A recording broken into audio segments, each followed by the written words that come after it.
함께 일어서서 성령 2장을 부르도록 하겠습니다.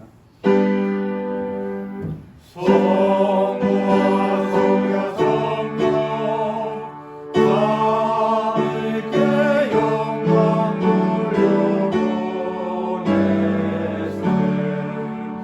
예수부터 이제까지 또 영원토록 성삼위께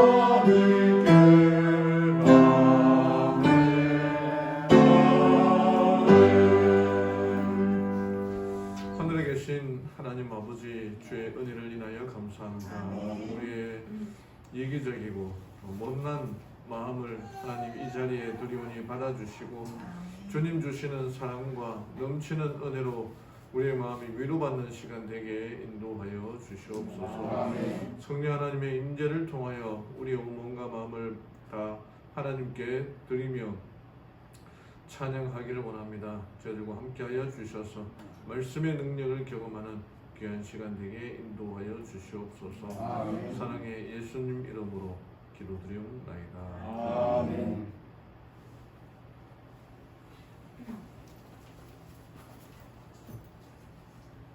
시간 다 함께 찬양 18장 찬양을 부르도록 하겠습니다. 이 참여에 회중을 대표해서 박경옥 장로님께서 기도 인도해 주시겠습니다.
천지 만물을 창조하시고 인간의 생사하복을 주관하시는 거룩하신 주님이시여 은혜를 감사드립니다.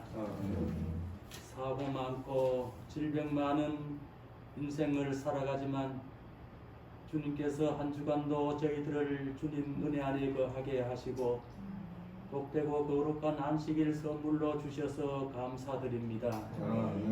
이 시간 저희들 모여서 예배드리오니 저희들의 마음이 하늘을 향할 수 있도록 은혜를 내려주시고 하나님을 사랑하고 이웃을 사랑하는 귀한 성도님들 되도록 축복해 주시옵소서. 무더운 여름철이 지나가고 오곡백과가 자태를 뽐내며 결실의 계절 가을을 또 맞이할 수 있도록 은혜 주셔서 감사드립니다. 저희들 날마다 하나님과 밀접한 관계 가운데에서 믿음을 점검하고 성령의 열매가 맺혀서 꼭 결실을 맺는 우리 하나님의 자녀들이 될 수 있도록 축복해 주시옵소서. 이 자리에 참석하지 못한 우리 성도님들 어디에 있든지 주님 안부 전하여 주시고 이 시간을 위하여 무릎 꿇고 예수님을 경배할 수 있도록 도와주시옵소서. 또 특별히 기도드리옵기는 우리 어린 형빈이를 주님께서 불쌍히 여겨주시고 지금 병원에 있사오니 속히 완쾌될 수 있도록 도와주시고 또 앞으로 주님의 큰 일꾼으로 써주시옵소서. 주님 저희들이 드리는 기도가 헛되지 아니하도록 도와주시고 또 기도의 응답이 있도록 주님 저희들에게 믿음을 허락해 주시옵소서. 우리 삼양진 교회를 사랑해 주셔서 감사드립니다. 속해 있는 우리 모든 성도님들 가정과 또 모든 하시는 일들 위해 축복해 주시고 어려운 일이나 시험에 들지 아니하도록 주님 도와주시옵소서. 이제 목사님을 모시고 또 생명의 말씀을 듣겠사오니 말씀에 축복해 주시고 또 말씀에 기름 부어 주셔서 능력 입혀 주시옵소서. 모든 말씀을 거룩하신 예수님 성으로 간절히 기도드리옵나이다. 아멘.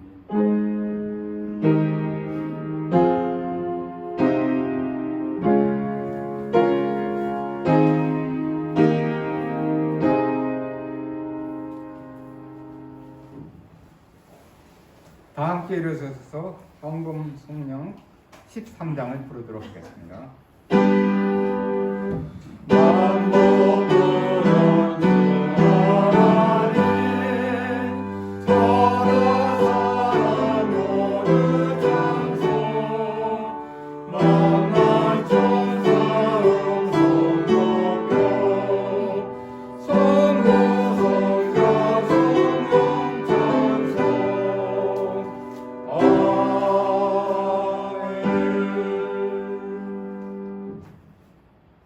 하늘에 계신 하나님 아버지, 오늘도 저에게 귀한 생명을 주시고 또한 주님의 전에 나오면서 또한 주님께 감사해서 또한 주님의 것을 구별하여 하나님 앞에 바칠 수 있는 믿음을 허락하심을 인하여 감사드립니다.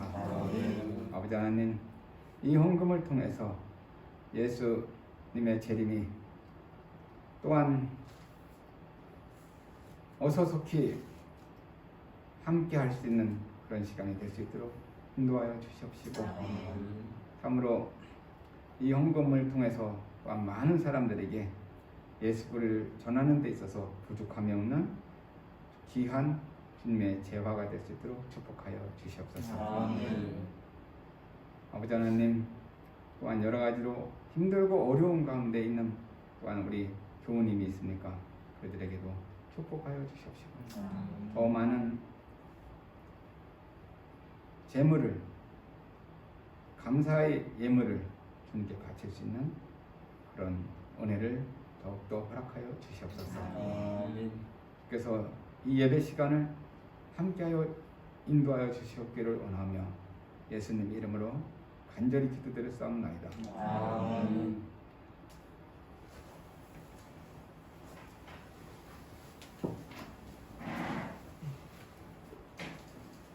이 시간에는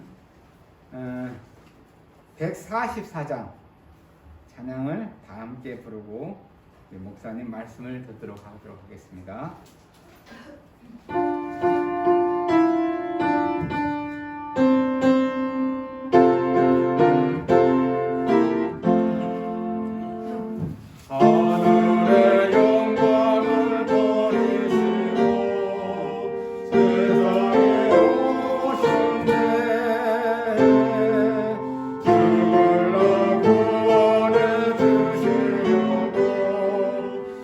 십자가 지셨네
안녕하십니까.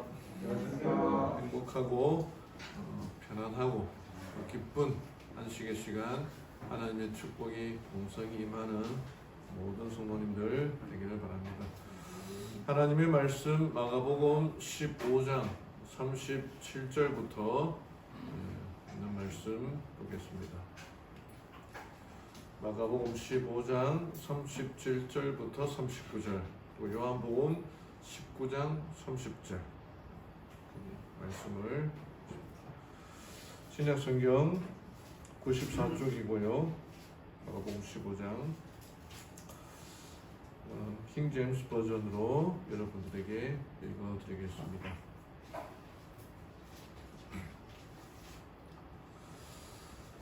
마가복음 15장 37절, 38절, 39절입니다.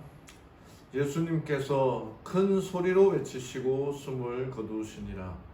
성전의 휘장이 위에서 아래까지 둘로 찢어지니라. 그분을 마주보며 서있던 백부장이 그분께서 이같이 외치시고 숨을 거두시는 것을 보고 이르되 진실로 이 사람은 하나님의 아들이었도다 하더라. 요한복음 19장 30절입니다. 그러므로 예수님께서 식초를 받으신 뒤에 이르시되 다 이루었다 하시고 머리를 숙이고 숨을 거두시니라. 예수님의 마지막 운명의 장면입니다. 우리가 예수님의 생애를 매일같이 하루 1시간씩 묵상하라 라고 그렇게 바이브에는 권면했고, 특별히 그분의 마지막 장면을 확실히 머릿속에 그릴 것이다 라고 명령하셨습니다. 그래서 우리 주님의 생애, 특별히 마지막 일주일, 그리고 금요일 자정부터 쭉, 그리고 금요일 9시부터 쭉 이렇게 정리를 해놓으면은 예수님의 생애가 머릿속에 하나하나 잘 들어오리라 그렇게 생각이 됩니다. 네. 오늘은 본문은 예수님의 말씀 중에 가상칠언 중에 6번째 해당하는 다 이루었다는 말씀으로 본문의 말씀을 통해서 함께 교훈을 좀 찾아 보기를 원합니다. 일본 말로 킨츠크로이라고 하는 말이 있습니다. 우리 말로 번역하면 금꿰매기라고 할 수 있는데, 이 도자기의 그 손상된 부분, 깨진 도자기를 오칠로 접합하고 그 다음에 금가루로 뿌려 수선하는 일본의 공예 중에 하나라고 그렇게 이야기합니다. 이 킨츠크로이가 유행하게 된 것은 일본 무로마키 시대의 제8대 쇼군이었던 아시카가 요시마사라는 사람에 의해서라고 합니다. 이 요시마사는 아버지가 암살되고 그 형이 일찍 요절하는 바람에 나이 8살에 쇼군이 되어서 즉위했는데, 정치에는 별 관심이 없었고 건축, 예술 이런 데 관심이 있었다라고 합니다. 그런데 그가 어느 날 이 아끼던 찻잔이 깨졌는데 이것을 중국으로 보내어서 수리를 했다고 합니다. 근데 수리해서 돌아온 찻잔을 보니까 영 마음에 들지 않는 겁니다. 어떻게 수리가 그냥 붙였겠죠. 이렇게 했는데 붙인 부분이 영 거슬리는 거예요. 그래서 일본의 장인을 불러서 이 찻잔이 수리해서 왔는데 너무 마음에 들지 않는다. 네가 한번 어떻게 해보라 라고 하고 찻잔을 다시 맡겼는데, 근데 그 장인이 그 붙인 부분에다 금가루를 이렇게 염료를 이렇게 칠해가지고 사진에서 보는 것처럼 이 깨지는 것보다 더 아름답게 복구했다고 합니다. 한번 보십시오. 이 깨진 도자기를 이렇게 딱 붙여가지고 그걸 금으로 이제 메꾸 넣었는데, 어떻게 보면은 끼워져서 못 쓰게 된 것이지만, 그런데 수리하고 나니까 더 이쁘고 그 깨진 부분 때문에 더 아름다운 무늬가 생긴 그런 도자기가 된 것입니다. 그래서 스페인의 이 엠코티오라고 하는 회사에서 운영하는 건강을 위한 발걸음이라는 그 사이트가 있는데, 여기서 일본의 킨츠쿠로이라고 하는 이 공예를 소개하면서 깨진 도자기를 수리하는 기술은 깨어진 우리 삶의 조각들을 이어붙이는 것과 굉장히 비슷하다. 인내와 탄력성이 필요하니 말이다 라고 하면서 이게 좀 제가 인용을 해보면은, 깨진 도자기는 마치 우리 인생이 조각난 것과 흡사하다. 큰 실망이나 누군가의 죽음, 배신을 겪고 우리는 깨진 컵이나 접시가 된 기분이 들 때면 부서진 조각들을 이어붙이기 힘들다. 하지만 제대로 고칠 수만 있다면 깨진 도자기 조각들도 이전의 아름다움을 되찾을 수 있다. 제가 파란 글씨에 킨츠크로이 금꿰매기 기술을 통해 새롭고 더 아름다우며 강한 물체를 만들어낼 수 있다. 이는 바닥을 치고 다시 일어설 수 있는 탄력성의 심리적 차원을 반영한다. 깨어졌지만 이 장인의 특별한 기술을 통해서 오히려 더 새롭고 더 멋지고 더 아름다운 공예로 거듭났다라고 하는 것입니다. 예수님께서 다 이루었다라고 말씀하시고 운명하시는 그 장면은 어쩌면 우리의 이 깨어진 인생들, 버림받은 인생들을 다시 다 불러 모아서 깨어진 부분을 붙이고 부러진 부분을 맞추고 이렇게 새롭게 거듭나게 하는 장면이 아닌가, 그렇게 생각해 봅니다.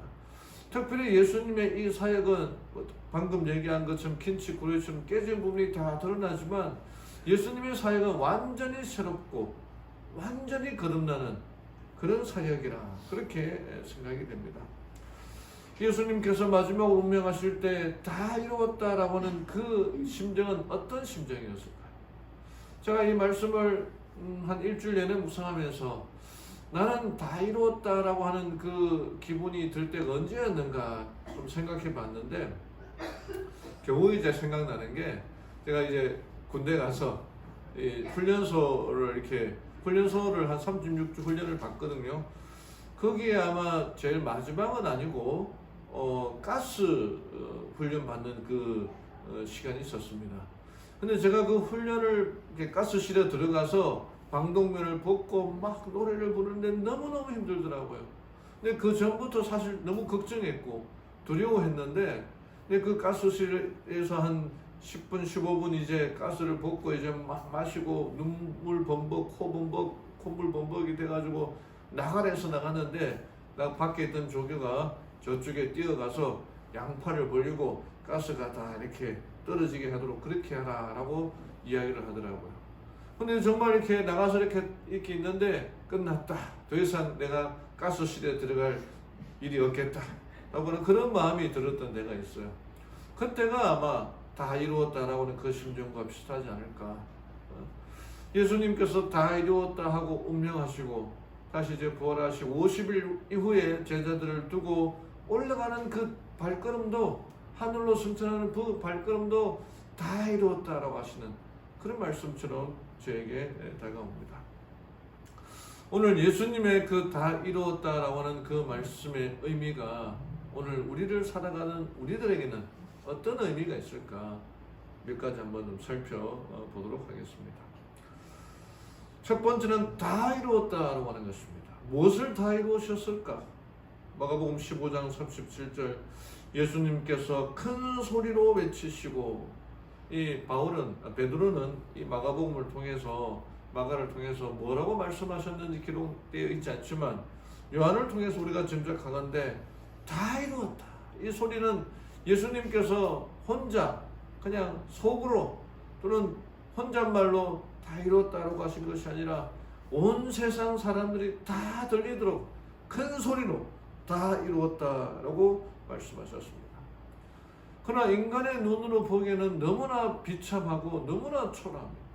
예수님의 십자가에 달려있는 모습은 인간이 경험할 수 있는 가장 수치스러운 모습, 가장 고통스러운 모습으로 달려 돌아가신 분이 예수님이세요. 근데 그분은 다 이루었다라고 그렇게 말씀을 하시고 당당하게 돌아가셨다는 것입니다. 몇 년 전 그 33명의 칠레에서 광부들이 갱도 무너지는 바람에 33명의 광부들이 감옥에 갱도에 갇힌 적이 있지 않습니까?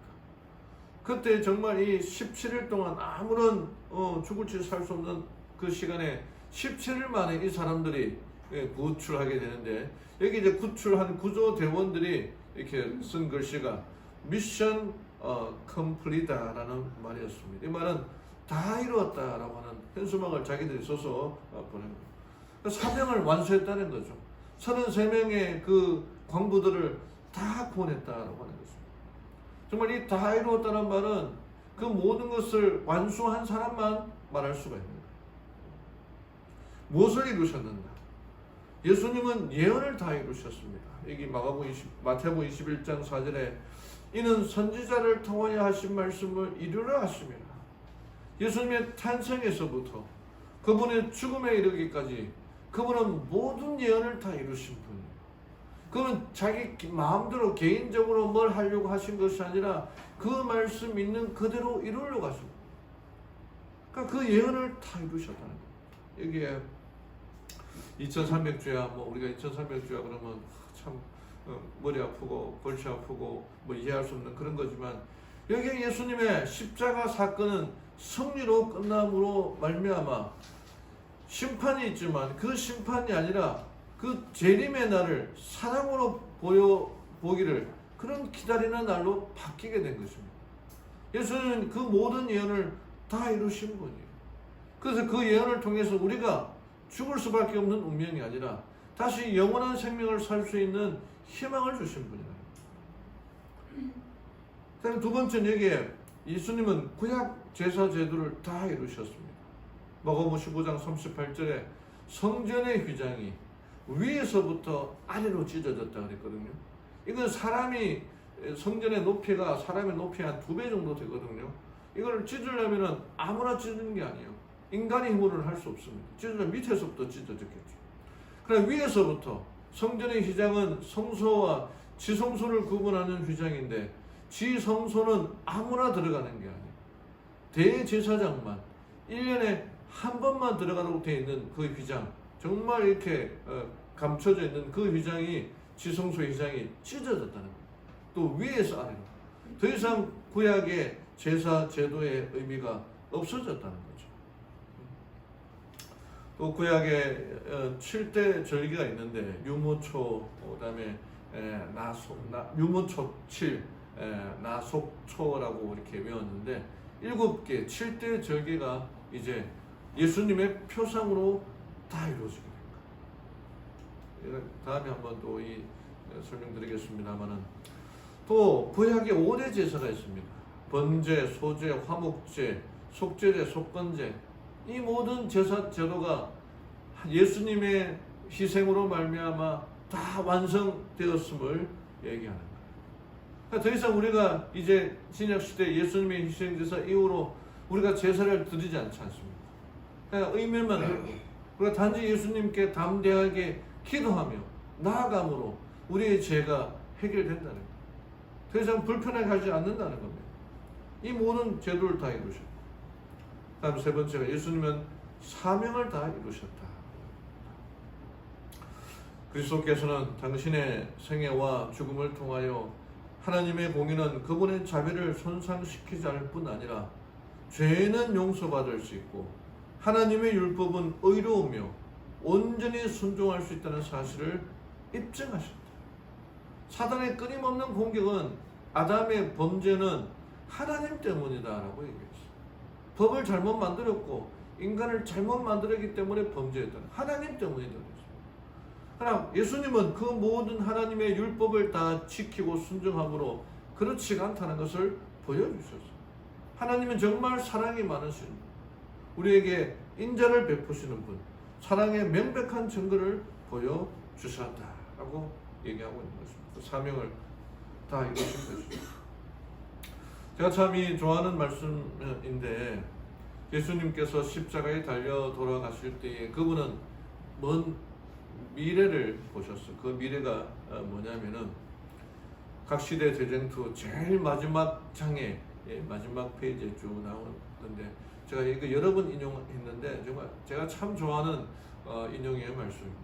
이제 삼림, 예수님께서 삼림하시고 우리들과 함께 이제 이 변화된 거듭난 재창조된 지구에서 이렇게 뛰노는 모습들을 보며 기록한 겁니다. 그리스도께서 십자가의 굴욕을 참으시고 부끄러움을 개의치 않으신 것은 당신 앞에 있는 즐거움. 예수님께서 십자가에 달려 돌아가실 그 고난을 받을 때에 바로 삼림 이후에 이 장면을 보고 계셨다는 거예요. 즐거움, 곧 많은 아들들을 영광으로 인도하는 즐거움을 위해서였다. 그 슬픔과 치욕은 상상할 수 없을 만큼 컸지만 기쁨과 영광은 그보다 더 컸다. 그분은 당신의 수고의 결과가 그들 가운데 나타나 있는 것을 보시고 심히 만족해 하셨다. 여러분 여기에 이 반가워하고 이렇게 한 모습들이 다 죽었다가 살아서 부활해서 그의 가족들, 그의 형제들, 그의 친구들 만나는 장면 아닙니까? 그 처음 자신의 가족의 죽음, 사랑하는 이의 죽음, 그때는 정말 슬프고 힘들고 어려웠으나 이 부활의 때 그 모든 것이 다 사라지게 되었다는 거죠. 예수님께서는 그 삼림 때, 부활 때에 우리와 같은 이들이 함께 모여 뛰어놀고 반가워하고 즐거워하고 하는 그 모습을 바라보고 십자가의 모든 치욕을 견뎌내었다는 겁니다. 오늘 안식학교 시간에 우리 한 집사님이 포도나무 얘기 있는데 저도 이제 그때 어제 같이 공부했나요? 공부하면서 포도나무의 비유에 대해서 또 다른 것을 깨달았거든요. 포도나무가 열매를 맺기 위해서는 주인의 수고가 필요하더라고요. 내가 할 수 있는 게 없어요. 주인이 포도나무의 특징이 그렇더라고요. 나무가 힘이 없기 때문에 지주를 세워줘야 되고 열매를 잘 맺을 수 있도록 햇빛을 보도록 해야 되고 혹시 병든 것 있으면은 솎아내고 그 모든 일들이 주인이 하는 일이에요. 근데 우리가 하는 일은 그냥 붙어 있는 겁니다. 그러니까 포도나무 안에 거하라는 것 자체가 하나님의 열매가 되기 위해서는 늘 이렇게 하나님과 연결되어 있어야 되는 거죠. 근데 그 연결되는 게 말씀을 암송하고 묵상하고 또 예배에 참석하고 늘 말씀을 듣고 하는 그런 것들이 필요하다는 거죠. 그래서 우리가 그 열매라는 게 포도나무의 열매가 된다는 게 우리가 하늘나라에 가는 게 하나님의 열매가 되는 거예요. 우리가 여기서 포기하고 그냥 세상 사람들 사는 것처럼 살아버리면은 아무런 의미가 없는 거예요. 하늘나라 가서 우리가 하늘나라에 있는 것 자체가 누가 더 기뻐한다는 겁니까? 우리도 기쁘지만 하나님이 더 기뻐, 예수님이 더 기뻐한다는 거예요. 그 모든 것들을 위하여 우리를 위하여 십자가에서 달려 돌아가셨다는 것입니다. 우리가 예수님의 열매요, 우리가 예수님의 기쁨이 되어야 된다는 그 다 이루었다는 말씀 안에 포함되어 있음을 알고 명심하며 살아가는 우리 모두가 되기를 바랍니다. 두 번째는 예수는 진실로 하나님의 아들이다라고 백부장이 고백했습니다. 39절에 그분을 마주보며 서 있던 백부장이 그분께서 이같이 외치시고 숨을 거두시는 것을 보고 이르되 진실로 이 사람은 하나님의 아들이다.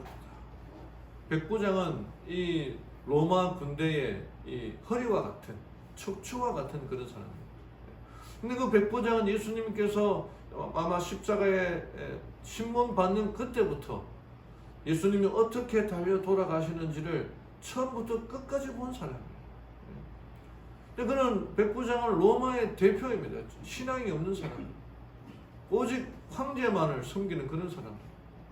근데 그가 어쩌면 아마 이 가상칠언, 예수님께서 7번의 말씀을 하시는 것을 다 들었던 증인이었지 뭐. 이 첫 번째는 아버지여 저희를 사하여 주옵소서. 로마 군병들 자신의 부하죠. 자기를 포함하여 부하들이 예수님을 십자가에 못 박고 그 옷을 벗기고 그 속옷을 나누고 제비 뽑아 나누는 그 모습을 볼 때 다 봤을 겁니다. 근데 그 모습을 보던 예수님께서 저들의 죄를 사하여 주옵소서. 예수님께서 이 기도를 하셨을 때 시대 소망에 보면은 그 제자들, 아니 그 군병들이 다 쳐다봤다고.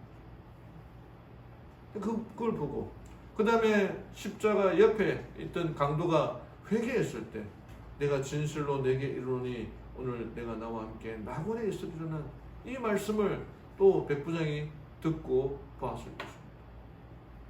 여자야 보소서 아들이다. 요한이 자기 어머니 마리아를 데리고 왔을 때에 그 요한에게 자기의 어머니를 맡겼어요. 여자야 보소서 아들이다. 그리고 12시 넘어 안목이 이제 가득 찼을 때에 엘리 엘리 라마 사박다니 하나님 나의 하나님 어찌하여 나를 버리셨나이까. 그 외치는 소리도 백부장이 들었을까. 그 내가 목마르다. 그 다 이루었다. 내 영혼 아버지 손에 부탁하나이다 라고 하는 이 예수님의 말과 또 그분의 행동과 그분이 드러나는 그 모든 것들을 보고 백부장은 예수님은 하나님의 아들이다 라고 그렇게 고백합니다. 여러분 이 가상천의 말씀들을 통해서 다시 한번 예수님이 얼마나 우리들의 정말 하나님의 아들이심을 고백하고 백부장의 고백이 우리 모두의 고백이 되기를 간절히 바랍니다. 아멘. 세 번째는 이 모든 십자가 희생은 오직 나를 위한 것이다. 예수님의 십자가의 그 고통, 그분의 고난, 그분의 죽음은 나를 위하여서라는 것입니다. 여기에 화이트 부인은 이렇게 얘기하고 있습니다.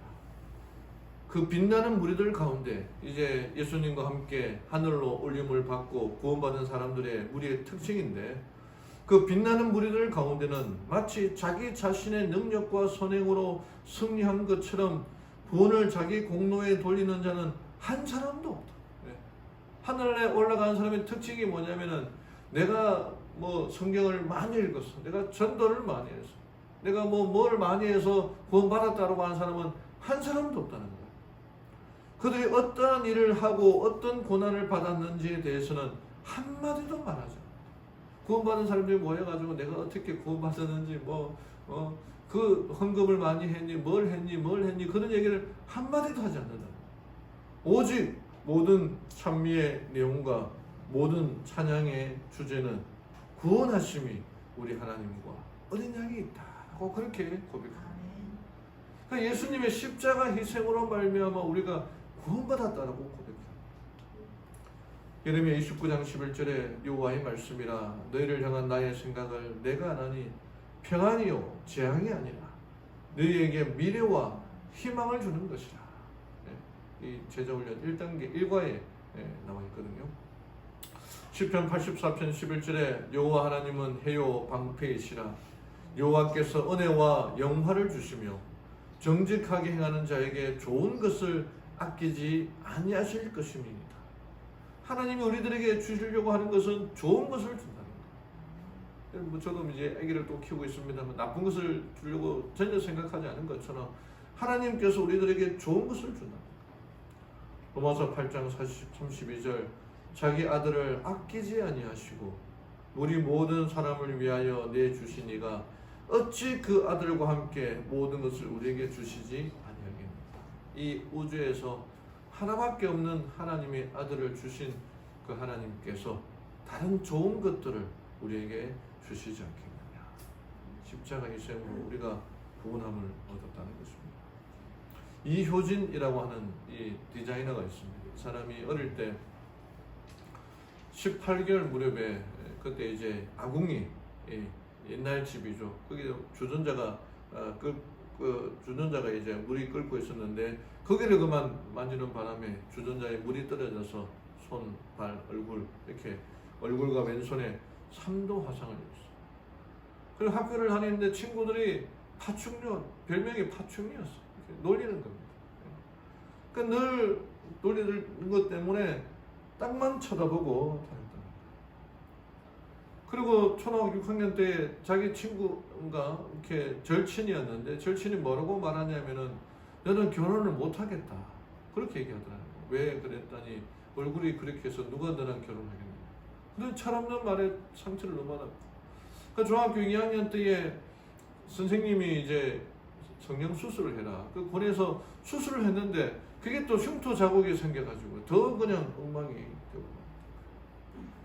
근데 엄마가 뭐라고 얘기했냐면 너 20살만 되면 20살만 되면 고칠 수 있다. 그 말을 진짜인 줄 알고 믿고 20살까지만 살아보자라고 했는데 대학 입학하고 나서야 이게 이루어질 수 없는 거구나 하고 너무 좌절하고 절망하다가 죽어야겠다 그렇게 결심하게 되었습니다. 그래서 이 책에 보면은 그가 이제 약을 사러 가면서 이 뭐 수면제를 사는데 이 약국에다가 약을 그렇게 많이 주지는 않잖아요. 그래서 10곳이 넘는 약국을 다니면서 하나씩 모아가지고 집으로 돌아오는데 이렇게 약을 사서 집으로 오며 하염없이 울었습니다.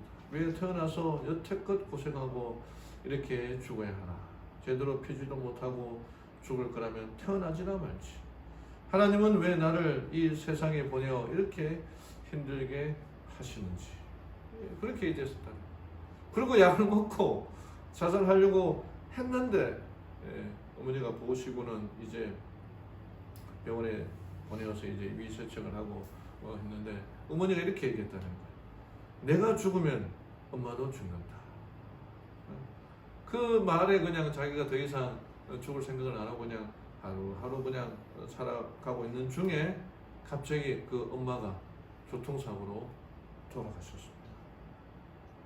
그런 날 장례식을 치르고 난 다음에 교회 목사님과 사모님을 만나게 되었는데 그리고 대화 도중에 엄마의 마지막 기도 제목이 있었는데 그 기도 제목을 듣게 되었는데 돌아가시기 전날 이 목사님과 사모님이 같이 기도를 했다는 거예요. 같이 기도했는데 이 엄마가 이 자기의 딸 효진이가 꼭 하나님께로 돌아오기를 그렇게 그때도 기도했다는 거예요. 그래서 이 사람이 이 효진 디자이너가 엄마의 유언을 내가 믿고 따라야겠다 해서 다시 돌아오게 되었고 교회에 나가기로 결심하고 교회에 나가서 말씀 집회에 참석해서 성령을 만나고 그 다음에 이제 그가 이제 하나님의 미인 미스 헤븐이라고 하는 사람으로 살아야겠다 그렇게 결심하게 됩니다. 이 책에 보면은요 그 책 마지막 부분에 5가지 기도의 제목이 나오는데 이 5가지의 기도의 제목이 다 이루어졌다고 고백하는 장면이 나옵니다. 하지만 그때까지 제 마음에 남은 상처의 말이 하나 있었어요. 초등학교 6학년 때 정말 친한 친구였는데 효진아 너는 결혼 못하겠다 이러는 거예요. 그래서 나는 왜 결혼을 못하는데? 그랬더니 너처럼 환상 입은 얼굴을 어떤 남자가 사랑하겠니? 친구의 철없는 말이었는데 저는 그게 평생 제 마음에 상처로 남아 있었어요. 그래서 결혼은 꿈도 꾸지 않았는데 제가 쓴 책을 읽고 한 독자가 이메일을 보내왔어요. 책을 읽으면서 정말 많이 울었고 많이 감동받았다고 식사 대접을 하고 싶다고 했는데 그 이메일을 읽는데 제 마음이 아주 뜨거워지더라고요. 그래서 저희는 회사 근처 레스토랑에서 만나기로 약속을 했고 이제 식당에서 그분을 향해 걸어가는데 제 마음이 되게 떨리더라고요. 혹시 내 얼굴을 보고 이상하게 생각하진 않을까? 이상한 사람이 나왔으면 어떡하지 하고 걱정하는 마음으로 이제 식당을 걸어가는데 거기서 되게 의외로 너무나 멋지고 남자답게 생긴 분이 앉아 있는 거예요. 그곳에서 저와 남편은 시간 가는 줄 모르고 같이 이야기를 하고 밥은 하나도 안 먹었던 것 같아요. 그렇게 시간을 보내고 났는데 이후에 남편이 계속 제 이름으로 삼행시를 지어서 자꾸 보내고 회사에 막 찾아오기도 하는 거예요. 근데 사실 남편이 저보다 6살 연하예요. 부러우시죠? 네. 그래서 저는 그때는 이제 마음을 접었는데 제 화상 입은 얼굴도 너무 예쁘다고 사랑한다고 말해주는 남편에게 결국 넘어가고 말았어요. 그렇게 해서 2010년 저희는 결혼을 했고 지금은 6살 딸 예린이와 5살 아들 주원이와 함께 살고 있는데요. 저희 남편도 정말 저에게 매일 사랑한다고 말해줄 정도로 다정하지만 저는 아이를 낳고 키우면서 정말 말할 수 없는 감동을 많이 받고 있어요. 마치 아이들은 제 마음의 상처가 보이나 봐요. 어느 날 아들이 저에게 그러는 거예요. 엄만 너무 예뻐. 엄만 너무 멋져. 엄만 너무 잘생겼어. 라고 말하는 거예요. 제가 태어나서 잘생겼다는 말을 처음 들었어요. 늘 괴물 같다는 말로 상처받은 제 마음이 치유되는 것 같으면서 그날 밤 제가 두 아이를 끌어안고 막 펑펑 울었어요. 그런데 또 며칠 전에는 저의 아들이 여기 앉아있는데 자고 있어요. 아들이 저에게 또 그러는 거예요. 엄마, 지구는 너무 아름다워. 그러더라고요. 그래서 왜? 그랬더니 왜냐하면 우리 엄마가 있으니까 이러는 거예요. 저는 마치 이 아이가 20살의 그 절망을 보고 있는 것 같았어요. 그래서 지금 제가 이렇게 행복해도 되나 싶을 만큼 전 너무 행복한데요. 그동안 너무 힘들어서 고통스러워서 죽으려고 했었고 이 세상에 살아갈 이유가 전혀 없다고 생각했었어요. 하지만 지금은 살아갈 이유가 정말 많아졌는데요. 살아갈 이유가 없는 저에게 웃음과 사랑으로 치유해줬던 저희 엄마가 살아갈 이유가 되어주셨고 지금은 저 때문에 세상이 예쁘다고 아름답다고 말해주는 남편과 아이들이 제가 살아가는 이유가 되었어요. 여보 있는 모습 그대로 아껴주고 사랑해줘서 정말 고마워요. 그리고 우리 에린이 주원이 엄마가 세상에서 제일 예쁘다고 말해줘서 고마워. 사랑해 축복해 고마워. 감사합니다. 제일 감사한 건 살아가야 할 이유는 하나님 때문이다라고 고백하는데 이렇게 되어 있습니다. 하나님 보시기에 가장 아름다운 여인 미스 헤븐이 되기 위해 하나님 나라를 홍보하는 삶을 살 것입니다. 하나님이 보내시는 곳은 어디든지 갈 것이며 그 나라를 위해 내 생명 다하는 날까지 주님과 함께 달려갈 것입니다. 이 세상에서는 버림받은 자였고 천덕꾸러기였지만 하나님 나라에서는 하나님이 사랑하시고 기뻐하시는 자녀이고 왕같은 제사장이요 하나님의 소유된 백성이고 거룩한 나라이기 때문입니다. 미스 헤븐이라고 하는 홍보대사로 활동한다는 것입니다. 이 사람이 살아가야 할 이유는 하나님의 사랑 때문이라. 그의 결심이 우리 모두의 결심이 되기를 바랍니다. 제가 마지막 한 가지 이야기를 드리고 오늘 말씀을 마치겠습니다. 하와이 군도 쪽에 북서쪽 끝에 카우아이라고 하는 섬이 있습니다. 전체 둘레가 한 50km 정도 되고 인구가 한 3만 명 정도 되는데 여기서 쥐라기 공원 같은 그런 많은 영화들이 촬영되었다고 합니다. 이곳에서는 19세기 경부터 이 백인들이 들어와서 사탕수수 농사를 지으면서 다양한 인종들이 들어왔다고 해요. 그래서 뭐 상류층, 중류층, 뭐 하류층 그렇게 있는데 거기 이제 1954년에 미국의 그 소아과, 정신과, 사회복지사, 심리학자 등이 모여서 1955년에 태어난 833명을 대상으로 종단 연구를 시작합니다. 이 종단 연구라는 게 뭐 태어날 때부터 죽을 때까지 꼭 자기가 연구할 뿐 아니라 그걸 대대로 이제 연구하게 하는 걸 말하는데 오랜 세월 동안 추적 조사를 하는 거죠.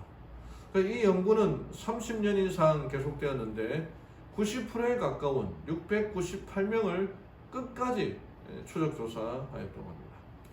이 연구의 목적이 뭐냐면은 무엇이 한 사람을 사회의 부적응자로 만들고 삶을 불행하게 하는가는 그것을 알아보고자 한 것이었습니다. 결과는 예상대로였어요. 뭐 결손 가정일수록 학교나 사회 적응이 힘들었고 또 부모의 성격이나 정신건강에 결함이 있을 때 아이들에게 나쁜 영향을 끼쳤다고 합니다. 부모와의 관계나 동료와의 관계가 좋은 아이일수록 자율성과 자기 효능감도 좋았다. 뭐 이거는 뭐 우리가 뻔히 다 아는 사실들이죠. 근데 여기서 이 심리학자인 에미 워너 교수는 좀 더 특별한 연구를 진행했습니다. 833명 중에 가장 열악한 환경에서 자라난 201명을 출연했어요. 그들은 모두 극빈층에서 출생했고 가정 불화가 심하거나 또는 부모가 별거하거나 혹은 이혼한 상태였습니다. 그들 중에 부모 모두가 알코올 중독자이거나 또는 한편이 중독자이거나 또는 뭐 정신질환을 가진 정말 아주 열악한 그런 환경에 있는 아이들이었죠. 근데 30년 이상을 추적해 보니까 역시 다른 집단보다도 훨씬 더 문제가 많았어요. 대부분의 아이들이 학교 생활에 적응하지 못했고 가정이나 학교에서 말썽을 피웠고 18살이 되자 이제 폭력에 연루되어 18살이 될 때까지 폭력이 연루되어서 소년원을 들락날락거리고 그렇게 했다고 합니다. 근데 놀랍게도 예배가 있었는데 이 중에서 3분의 1에 해당하는 이런 2명은 별 문제가 없었어요. 성격도 좋았고 마주 밝고 공부도 잘하고 도덕적이고 자존감도 높고 모두 장래가 촉망되는 청년으로 성장을 했다는 것입니다. 그래서 워너 교수는 그 원인이 무엇인지를 추적해 보았는데 그 결과 이런 2명의 아이들에게 공통된 속성이 있었는데 그 공통된 속성을 이 워너 교수는 리질리언스, 우리말로 회복적 탄력이라고 얘기하는데 우리나라에서는 연세대의 김주한 교수가 이 단어를 회복 탄력성이라는 말로 번역한 이후에 아주 보편적인 용어가 되었습니다. 김주한 교수는 이 회복 탄력성이 높은 사람의 특징이 하나 있는데 그 첫 번째가 어려운 환경 속에서도 꿋꿋이 제대로 성장해 나가는 힘을 발휘한 아이들이 예외 없이 지니고 있는 공통점이 하나 발견되었다.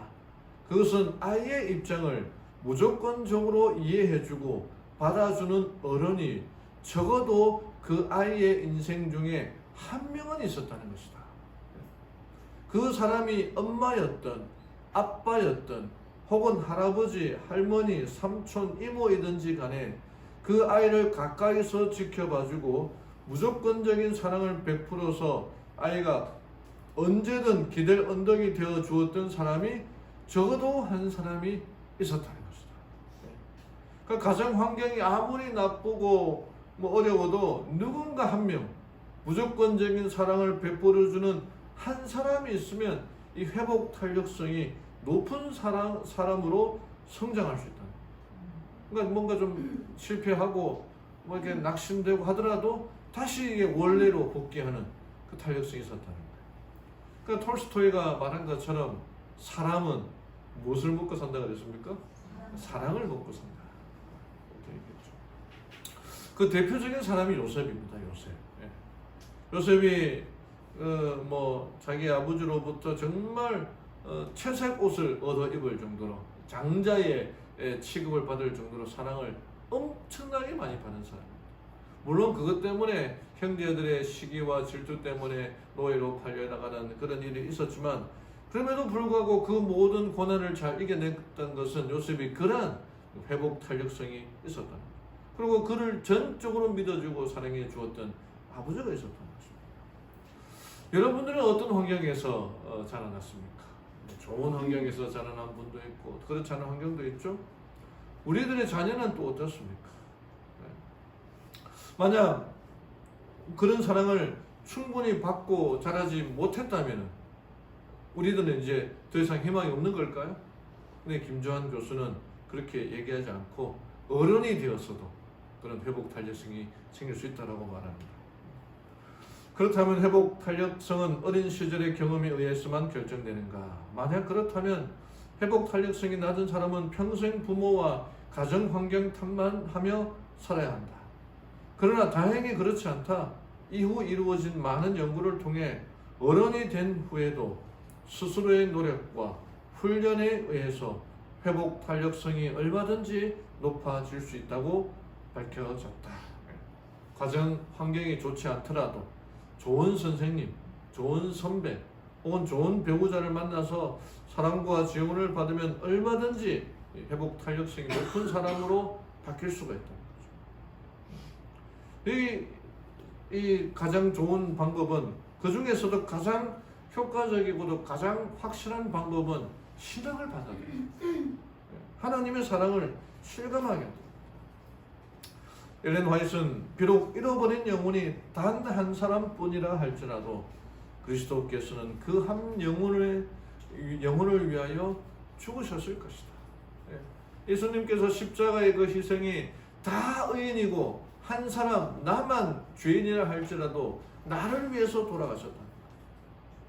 하나님의 아들이 이와 같은 죄악의 짐을 지기로 동의한 것은 그대를 위함이다. 그대를 위하여 그는 사망의 권세를 깨뜨리고 낙원의 문을 여신다고 선언하여 말한다. 나 때문에 예수님이 돌아가셨다. 다른 사람들은 나를 믿어주지 않고 지원해주지 않는다 하더라도 하나님만이 우리를 사랑해주고 정말 조건 없는 사랑을 우리들에게 베풀어주고 있는 것입니다. 하나님의 사랑은 값없이 아무 조건 없이 온다. 필립 얀시라고는 목사님이 말했죠. 내가 아무리 잘난 짓을 해도 하나님의 사랑은 커지지 않는다. 내가 아무리 못난 짓을 해도 하나님의 사랑은 작아지지 않는다. 하나님은 그냥 나를 사랑하신다. 여러분, 이 사실을 그대로 믿으시기를 바랍니다. 내 있는 지금 이대로 받아주시고 인정해 주시는 하나님의 계심을 믿으시기를 바랍니다. 우리가 전에 많이 불렀던 복음성가 중에 당신은 사랑받기 위해 태어난 사람이라는 노래가 있죠. 우리들은 어떤 사람이라고요? 사랑받기. 사랑 안 받고 고통받고 학대받기 위해 태어난 사람이 누가 있습니까? 아무도 없다는 거예요. 사랑받기 위해 태어난 존재라는 사실. 왜 하나님이 우리를 창조하셨고 축복하셨고 피투성이라도 살라고 하는 그 약속의 말씀이 우리에게 있기 때문입니다. 예수님의 다 이루었다라고 하는 그 고백은 우리의 모든 죄를 다 해결하셨어요. 예언을 다 이루셨습니다. 구약의 모든 제사 제도를 다 완벽하게 성취하셨어요. 이제 우리가 해야 할 일은 그분이 베풀어 주신 그 사랑을 받아들이고 말씀을 순종하고 감사하며 살아가야 됩니다.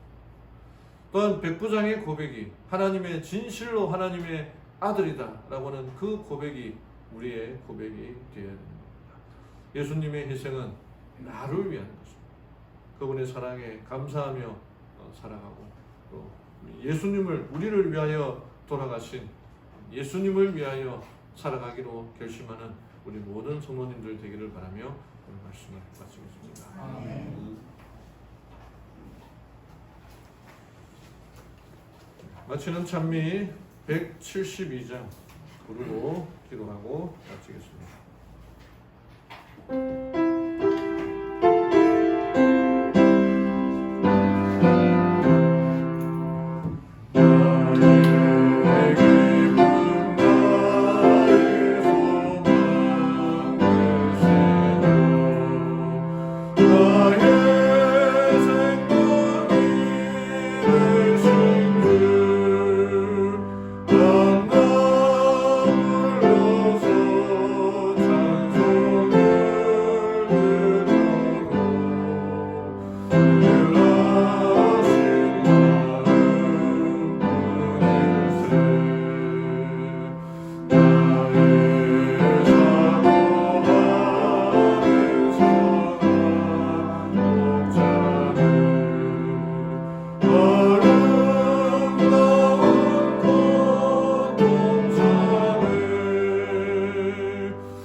우리 주 예수 그리스도의 십자가 사랑을 인하여 감사합니다. 다 이루었다는 그 말씀 안에 예수님의 사명을 다 이루었고 우리에 대한 죄의 모든 문제를 다 이루었다는 것을 알고 우리 주님께서 우리에게 주신 영생에 관한 소망으로 살아가는 죄를 되게 도와주시옵소서. 예수님의 돌아가시는 그 모든 장면을 보고 고백했던 백부장, 진실로 하나님의 아들이다 라는 그의 고백이 우리의 고백이 되기를 원합니다. 진실된 정말 그분의 삶을 통해서 한편의 설교와 같은 그분의 삶이 백부장의 고백을 이끌어내었던 것처럼 우리 또한 주의 생애를 묵상하고 명상함으로 하나님의 아들임을 고백하며 살아가는 죄를 되게 인도하여 주시옵소서. 무엇보다도 십자가의 희생, 그 사랑, 나를 위한 사랑임을 알고 날마다 감사하며 기뻐하며 하나님을 찬양하며 살아가는 삶이 우리의 삶이 되도록 인도하여 주시옵소서. 하나님 아버지, 이 큰 사랑이 있으나 또 세상에 있는 여러 일들로 인하여 슬퍼하고 고민하고 걱정하고 있는 사람들이 있습니다. 특별히 우리 최무선 집사님 눈물로 하나님께 기도하고 또 고민하고 있는 그의 외손자를 위하여 기도하오니 하나님 주의 크신 섭리가 드러나게 도와주시옵소서. 그의 연약한 아이의 심장을 하나님께서 창조하신 그 심장을 어루만져 주시고 그의 연약한 모든 부위를 치료해 주셔서 건강함으로 회복되어 우리 집사님의 마음에 기쁨이 사랑이 은혜가 넘치도록 인도하여 주시옵소서. 그의 가족들을 기억해 주셔서 눈물로 하나님께 호소하고 있지 않습니까? 하나님 그의 기도를 들어주시고 응답해 주시고 우리의 기도를 들어주시고 응답하여 주시옵소서. 이 모든 일에 하나님의 섭리가 있음을 알고 그 크신 뜻을 깨달아가는 죄를 되게 인도하여 주시옵소서. 이제는 우리 주 예수 그리스도의 사랑과 하나님의 은혜와 성령의 교통하심이 함께한 모든 무리들에게 임재해 주시옵기만을 사랑 많으신 예수님의 이름으로 간절히 기도드리옵나이다. 아멘.